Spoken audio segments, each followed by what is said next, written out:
me dizendo que Jesus não pode ter voltado, porque o último inimigo a ser destruído é a morte. E me disse: você prega tanto Paulo e você não sabe disso? Então Jesus não pode ter voltado. Está escrito em 1 de Coríntios capítulo 15, de número 26.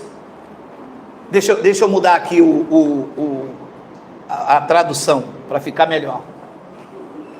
Primeira epístola de Paulo aos Coríntios, no capítulo 15, no versículo 26. O teólogo da igreja adventista, eles guardam o sábado.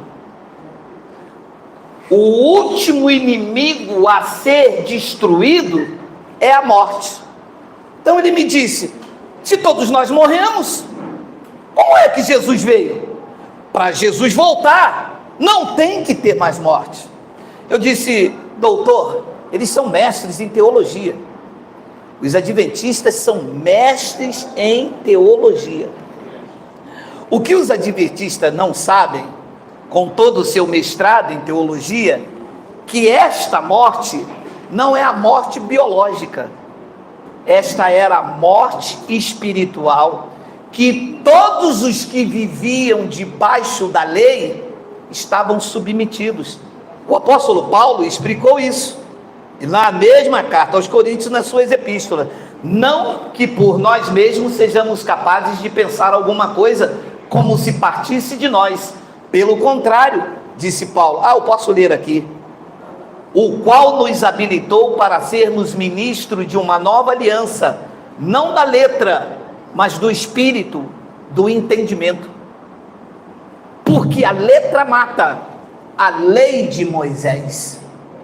Porque quando você traz as revelações da graça de Deus, os teólogos dizem: as muitas letras te fazem delirar, Geraldo. A letra mata. A letra em que Paulo diz que matava era a lei de Moisés, mas o Espírito, a revelação da graça, é que vivifica. E ele diz no versículo 7: e se o ministério da morte...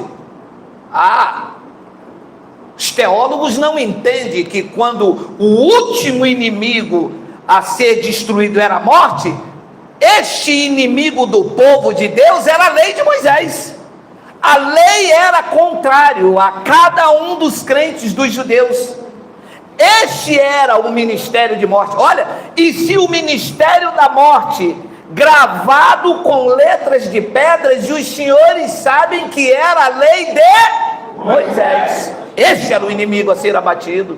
Este era a morte a ser destruída. A lei de Moisés era um ministério de condenação e morte. Diz que ele se revestiu de glória a ponto dos filhos não poderem fitar a face de Moisés por conta da glória do seu rosto, ainda que isto era desvanecente. Versículo de número 7. Como não será de maior glória o ministério do Espírito? Porque se o ministério da condenação... Gente, era exatamente isto o que tinha que ser vencido. Todos os judeus, os gentios não, todos os judeus estavam debaixo de um ministério de condenação e morte. E o último inimigo a ser vencido era este ministério, era a morte. E este inimigo, ele perdurou até o templo. Porque enquanto o templo estava de pé lá em Jerusalém, estava o ministério de condenação e morte. Lá estavam os levitas recebendo dízimo, mesmo após a morte e a ressurreição de Cristo.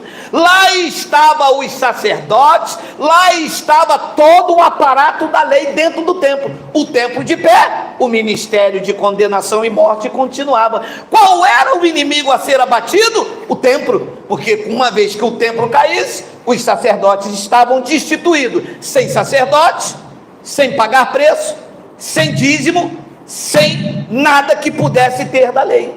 Então, quando Paulo disse o último inimigo a ser destruído, o teólogo da adventista não entendia que isto não era morte biológica, e sim a morte da velha aliança para nova. Agora leia comigo isso aqui que eles não conhecem, olha só. Olha, uma vez que você leu agora comigo, olha isso, olha isso. Vi novo céu e vi nova terra. João na ilha de Patmos. Nós já temos vídeos, ou tínhamos, né? O sistema fez um favor a eles de mandar um hacker entrar no meu canal. Tirou 7.000 e poucos vídeos, com 238 mil inscritos, e é claro que eu atribuo ao sistema religioso, porque o traficante não vai fazer isso, não é de interesse do traficante, não é do interesse do cara que salta o carro, a moto. Quem faz isso é quem os cofres estão sendo afetados, porque o que eu prego não é novidade, o que eu prego está aqui, a vida inteira, isso sempre esteve aqui, eu não coloquei isso no telão hoje, eu não descobri, eu não mandei escrever isso, isso sempre esteve aqui, só que eu tenho os olhos iluminados e a interpretação fidedigna para mostrar aos senhores o quanto que a igreja nos enganou a vida inteira. Leia, por favor.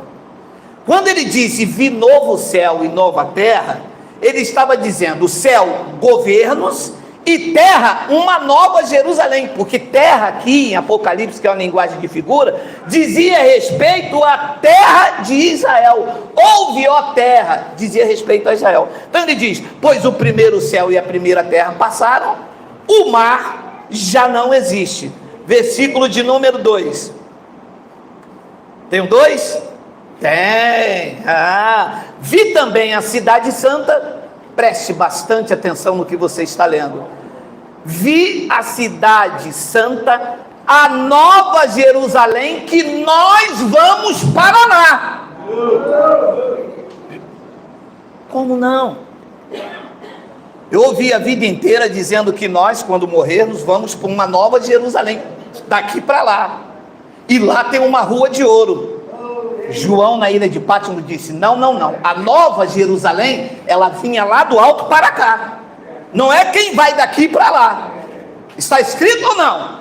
Vi também a cidade santa, a nova, não é aquela que foi destruída em 70, a nova Jerusalém, veja, que descia do céu da parte de Deus, ataviada como noiva, adornada para o seu esposo, descia, veio lá do alto, é espiritual, está dentro de nós. Quando a morte, o ministério de condenação e morte morreu, aquela Jerusalém física foi devastada, a nova Jerusalém, não mais o homem dentro de um templo, mas agora como o templo, Deus dentro de nós, a nova Jerusalém está dentro de mim, está dentro de você. Adeus. Então, ouvi grande voz vinda do trono dizendo, aqui é a sabedoria de novo, olha lá. Eis o tabernáculo de Deus com os homens. Não é os homens no tabernáculo. A nova Jerusalém veio, a nova aliança veio, a velha acabou, morreu, foi vencida, a nova Jerusalém veio, então agora é Deus morando com os homens, o tabernáculo, a morada, Deus nos homens, Deus habitará com eles, não é os homens indo buscar a Deus. O que nós vimos hoje? Uma pessoa sai da sua casa, num domingo como esse, ir buscar a Deus. E buscar quem? Ora, mas Atos 17, 24 diz que Deus não habita em templo feito por mão dos homens. E talvez alguém me pergunta, se nós não viemos aqui buscar a Deus, nós viemos aqui fazer o quê? Exatamente isso, aprender a revelação da palavra. Você não está aqui obrigado, você não está aqui, você não veio aqui buscar Deus. Quando você chegou aqui, Deus chegou com você. Quando você voltar, Deus voltará com você. Quando você chegou aqui, o Senhor não estava. Isso aqui era casa vazia. Esse papo de quando eu cheguei aqui o Senhor já estava, isso é lá na igreja evangélica, não engano. Quando eu cheguei aqui, meu Senhor já está. E quando eu cheguei aqui, meu Senhor já está. no meio da igreja ele passeava. Sai fora. Quando nós chegamos aqui, isto eram cadeiras vazias, paredes frias e geladas. Quando você chegou aqui, Deus chegou em você. Deus chegou com a sua vida. Deus te levará de volta. Deus estará contigo.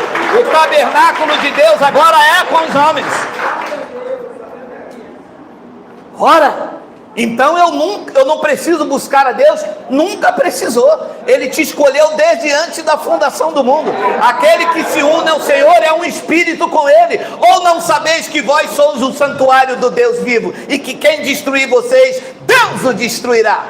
Nunca precisou. Você precisou buscar conhecimento, e foi por isso que Paulo disse: apresenteis os vossos corpos como sacrifício vivo, santo e agradável a Deus, que é isso aqui, o culto racional, aonde se fala aqui, se entende aí, a mente de Cristo absorve e os lábios dizem amém. Então ouvi grande voz do trono dizendo: eis o tabernáculo de Deus com o homem, Deus habitará com eles, eles serão povos de Deus, e os anjos vão ministrar na vida deles. Não. Deus mesmo. Deus mesmo. Não é Maria, não é Antônio, não é José, é Deus mesmo. Tem algum intermediário ali? Não. Eles serão povos de Deus, e Deus mesmo. Acabou. Não tem para ninguém. Não tem apóstolo da nova era, não tem renascença, não tem oração do apóstolo, não tem intercessor. Eu não tenho que pedir a Maria, para Maria pedir a Jesus, para Jesus pedir a José, para José pedir a Maria. É Deus mesmo, a morada de Deus, o tabernáculo de Deus com os homens. E disse aqui então, no versículo de número 4, e aqui está a frase, e diz que Deus mesmo em nós lhe enxugará dos olhos toda lágrima, a morte já não existirá, já não haverá luto, nem pranto, nem dor, porque as primeiras coisas passaram. Parar! Como que um teólogo lê isto e não entende? Sabe por quê? Porque teologia é uma coisa, a revelação da graça de Deus é outra. Ter revelação da graça de Deus, quando você estuda teologia, isto aqui não consegue ver com os olhos da graça de Deus. Revelação da graça de Deus é um dom, aonde Deus sonda o coração do homem e vê que o seu interesse não é financeiro. Teologia é para ter permissão na Receita Federal para abrir igreja, para tomar dízimo, para tomar dinheiro, para eles se enriquecerem. Os teólogos do Brasil vivem do dinheiro dos outros e não podem pregar o evangelho por dois motivos: que o evangelho liberta. O motivo, segundo maior motivo, é que Deus não dá a revelação da sua palavra a quem vive do vil metal do sofrimento dos outros. Lá está a revelação, e Deus lhe enxugará dos olhos toda lágrima. Leia: e a morte já não existirá, não haverá luto, nem pranto, nem dor. Por quê? Por que não haverá isso? Porque as primeiras coisas, a lei de Moisés já passou, e era a lei de Moisés que trazia lágrimas, choro, pranto. Não é assim aquela música? Quer vitória? Vai chorando. Quer vitória?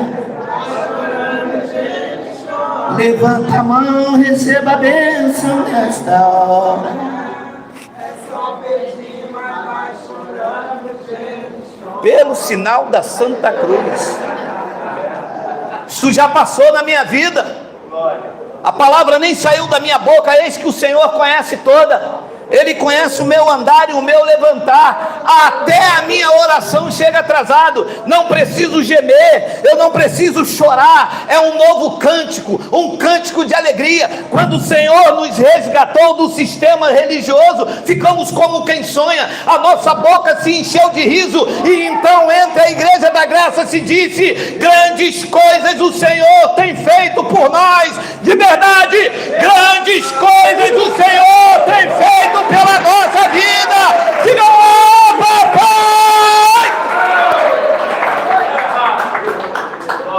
Que choro, que pranto! Isto era na lei, sofrimento, angústia, pagar o preço, jejum, sacrifício. Isto era a lei de Moisés. Diz que ele enxugou, quando ele derrubou o templo, quando ele acabou com o sacerdócio levítico, ficamos livres. A dívida foi paga. Eu vou digitar aqui. Deixa-me digitar aqui. Deixa eu ver aqui. Colossenses 2:13. Esse programa aqui é muito bom, olha só. E a vós outros, que estáveis mortos pelas vossas transgressões e pela incircuncisão da vossa carne, vos deu vida juntamente com ele, perdoando todos os vossos pecados, tendo cancelado o escrito de dívida que era contra nós. O escrito de dívida constava 613 mandamentos. Escrito de dívida. Pagava um, tropeçava, era culpado de todos. Pranto, gemer, e às vezes as pessoas de luto, morte, debaixo da lei de Moisés, que ele removeu inteiramente, tendo cancelado o escrito de dívida que era contra nós e que constava de ordenança, o qual nos era prejudicial. Removeu algumas coisas, removeu inteiramente e a cravou na cruz. Sem pranto, sem luto. Não era isso que disse lá em Apocalipse? Deixa-me voltar lá, olha lá. E lhe enxugará dos olhos toda lágrima, e a morte, a lei de Moisés, o ministério de condenação e morte já não existirá. Já não haverá luto, nem pranto, nem dor, porque as primeiras coisas se passaram. E ele disse: eis que faço nova todas as coisas. Era isso que os judeus viviam como esperança. Está lá em Isaías isso. Porque deixa eu dizer uma coisa, já estamos em cima da hora. O livro de Apocalipse não é uma profecia para os dias atuais, porque João não era profeta. João está lendo uma profecia para as 7 igrejas da Ásia. João não era profeta. João não podia profetizar para hoje. Os pastores pegam aqui, olha o que está no Apocalipse, está acontecendo a profecia do Apocalipse. Não, João não era profeta. João estava lendo a profecia do livro para as 7 igrejas da Ásia. João, se fosse profeta, iria contrariar o que diz Lucas: a lei e os profetas duraram até a ilha de Patmos. Não, a lei e os profetas duraram até João Batista. Foi o último profeta da lei. O que João está lendo aqui não é que ele está profetizando para o futuro. Ele está lendo uma profecia que estava se cumprindo naqueles dias. Isaías 25, versículo 7. Leia aí. Destruirá nesse monte a coberta que envolve todos os povos, o véu que está posto sobre as nações, tragará a morte para sempre, enxugará o Senhor Deus a lágrima de todos os rostos, e tirará de toda a terra, que é a terra de Israel, o opróbrio do seu povo, porque o Senhor falou. O que Isaías está dizendo aqui era uma profecia que João está narrando que estava acontecendo naqueles dias. Era isso que os judeus esperavam, não nós. Se eu disser a você que Deus ainda vai tirar a lei, vai tirar o ministério de condenação e morte, Jesus falhou na cruz. Então ele não rasgou o escrito de dívida. Então temos que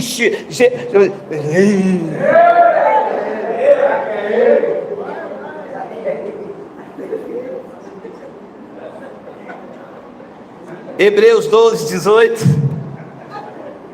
Ora, não tem de chegada ao fogo palpável e ardente, e à escuridão, e às trevas, e à tempestade, e ao glancor de trombeta. Olha como que era a lei. Deixa eu repetir. Olha, Paulo está dizendo, vocês não chegaram ao fogo palpável, ardente, à escuridão, às trevas e às tempestades. Versículo 19, e ao clancor de trombeta, ao som de palavras tais que quantos ouviram suplicaram que não lhe falassem mais, pois já não suportaram o que lhes era ordenado. Até um animal, se tocar o monte, será apedrejado. Na verdade, de tal modo, era horrível o espetáculo que Moisés disse, sinto-me aterrado e tremo. Isto é o que a igreja quer viver de novo. É isso que os crentes vivem. Eu fico tão impressionado que quando eu conheci essas verdades, isso trouxe gozo e paz para a minha vida. Mas os evangélicos preferem o castigo do demônio do que a doçura da graça de Deus. Não temos pecado sim. Esse homem prega heresia. Jesus não aniquilou o pecado. Somos pecadores. Não vai entrar no céu nunca, porque no céu não entra pecado. Não, mas um dia eu me converto. Mas você disse que Jesus está vindo agora. Jesus está às portas. Como que vai tirar o teu pecado se você não acredita que ele tirou? Então, disse aqui o livro de Hebreus, na verdade, de tal modo era horrível o espetáculo que Moisés disse, sinto-me aterrado e trêmulo. Mas vocês, disse Paulo, têm chegado ao Monte Sião. Pelo menos é o que nós aqui entendemos que nós chegamos. A cidade do Deus vivo. Faça um link do que você ouviu. A Jerusalém celestial. É onde nós chegamos, porque ela desceu, o tabernáculo de Deus com o homem. Nós estamos agora na Jerusalém celestial. E há incontáveis de anjos, a universal assembleia e a igreja dos primogênitos arrolado nas assembleias de Deus. Segura. Quando você entende isso, nós estamos pregando a escatologia consumada. A nova Jerusalém veio, nós chegamos a ela. O tabernáculo de Deus é com o homem. Então a verdadeira igreja de Cristo está arrolada onde? Nos céus. Como que você pode se desviar de lá? Se nem a morte, nem a vida, nem os anjos podem te separar do amor dele. Como que você está arrolada na igreja verdadeira, está arrolada lá nos céus, no cartório celestial, e um homem diz aqui, eu vou te excluir da igreja.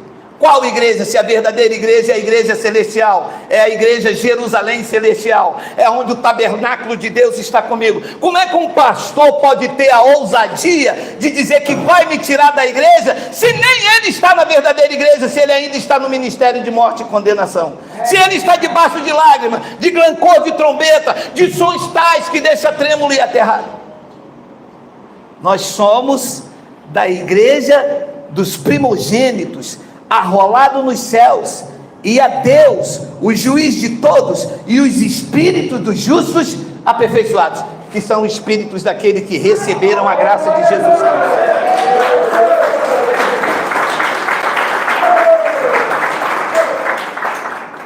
Eu quero terminar com Gálatas, essa é a pérola, daqui a pouco, bambu. Dizei-me vós que quereis estar sob a lei. Acaso vocês não ouviram a lei? Ouviram, Paulo, mas eles gostam da lei. Eles gostam do culto de fogo, de corinho, gostam dos demônios que descem lá atrás, gostam de brincar com Deus. Eles brincam com Deus, Geraldo? Brincam. Eles brincam dizendo que aquele suco é o sangue, é a igreja Emília. Eles brincam também dizendo que aquele pão é o corpo de Jesus. Agora eles só não brincam com envelope. Com envelope eles fazem barganha. O crente é a igreja Emília. O crente adora brincar de crente. Não, Geraldo, não é que aquele pão é o corpo. A gente faz de conta. Ah, entendi. Vocês fazem de conta que aquilo é o pão. Vocês poderiam pegar uma casca de banana quando o pastor pegasse o dízimo. vocês botavam a casca de banana dentro do envelope e entregar na mão dele. Ele iria dizer: "Pô, cadê o teu dízimo? Está aí." Não, isso não é o dízimo, isso é a casca de banana. Faz de conta. Faz de conta que é dinheiro, porque o Senhor não me dá pão como o corpo de Cristo, o Senhor não disse que faz de conta. Mas o crente tem medo de passar na frente do pastor, e o medo do pastor soltar a mão. Dizei-me vós que quereis estar sobre a lei. Acaso vocês não ouviram a lei? Pois está escrito que Abraão teve 2 filhos, uma da mulher escrava e o outro da livre. Mas o da mulher escrava nasceu segundo a carne, o da livre mediante a promessa. Estas coisas são alegóricas, porque essas 2 mulheres são 2 alianças. Você acredita que 90% dos crentes não sabem que existe 2 alianças, e eles só vivem em uma? Na primeira, na que tem condenação e morte, no gemer, vai chorando, geme e chora, no pagar o preço do sacrifício, no quarto, eu já entrei dentro do quarto, fechava a porta e diz: "Deus! Deusã, quem está falando aqui sou eu, fiel dizimista da casa de papai." Deus disse: "Mandaste eu fazer prova de ti e até agora nada." Nada para você, porque o teu pastor acabou de comprar um Range Rover. Vai lá reclamar com ele. Você está dando ele lá, não está chegando nada aqui não, Zinfia.